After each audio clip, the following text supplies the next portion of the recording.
দেখছেন টিভি9 বাংলা। আমি আত্রেই আপনাদের সঙ্গে এই মুহূর্তে কালীঘাট তৃণমূল হাইকোর্টের দ্বারস্থ হয়েছে সেই খবর আপনাদের জানাবো। মামলার গ্রহণযোগ্যতা নিয়ে এবার প্রশ্ন তুলল ইডি। দোলা সেন কোন এখতিয়ারে মামলা করছেন এটা ইডি জানতে চায়।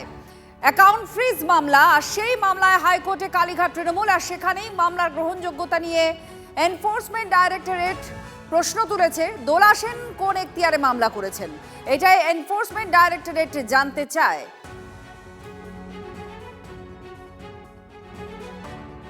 তৃণমূলের তহবিল মামলা অ্যাকাউন্ট ফ্রিজ করা হয়েছে, সেখানে দোলা সেন মামলা করেন।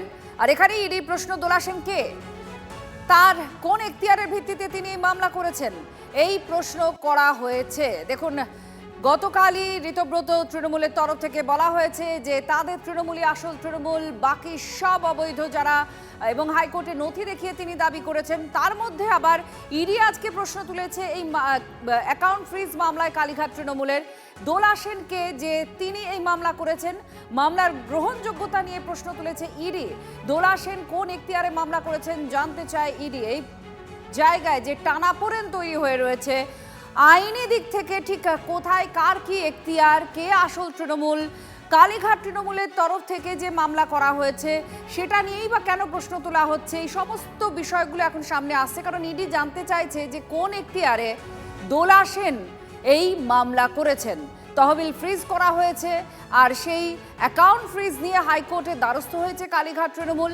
সেখানেই ইডি জানতে চেয়েছে যে দোলা সেন যিনি মামলা করেছেন কোন এখতিয়ারে এই মামলাটা করেছেন, এই প্রশ্ন ইডির তরফ থেকেই করা হয়েছে। মামলার গ্রহণযোগ্যতা এখন তা নিয়ে প্রশ্ন তোলা হয়েছে ইডির তরফ থেকে, যে কিসের ভিত্তিতে দোলা সেন এই মামলা করেছেন।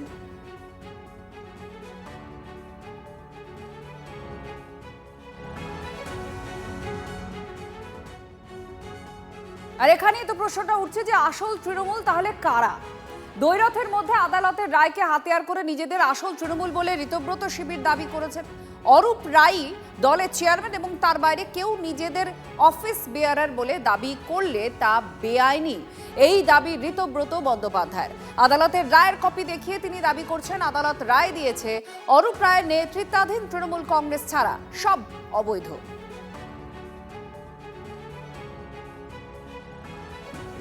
অল ইন্ডিয়া তৃণমূল কংগ্রেস যার চেয়ারপারসন অরূপ রায়, তা বাদ দিয়ে কেউ যদি কোথাও নিজেদের অল ইন্ডিয়া তৃণমূল কংগ্রেসের অফিস বেয়ারার বলে দাবি করেন, সেটা অবৈধ, ইললিগাল, এবং রেস্ট্রেন্ড করা যাবে না।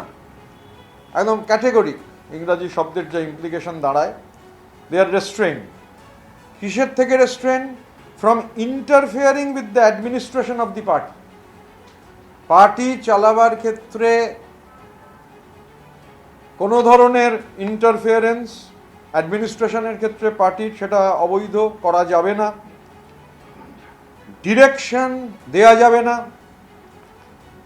ইস্যুইং ডিরেকশন আর appointments in the name of the party, পার্টির নামে কোনো ধরনের ডিরেকশন দেয়া যাবে না, কোনো ধরনের অর্ডার ইস্যু করা যাবে না।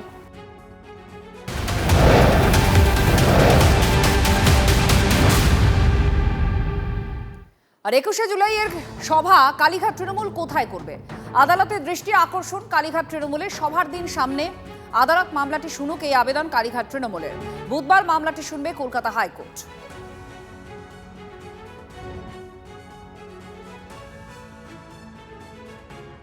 21শে জুলাইয়ে যা সংখ্যায় লোক হবে তা দিয়ে আর ধর্মতলা বা অন্য কোনো জায়গায় আর মাঠ নিয়ে লাভ নেই। মমতা বন্দ্যোপাধ্যায়ের বাড়িতে ওই লোক নিয়ে বসার জায়গা হয়ে যাবে।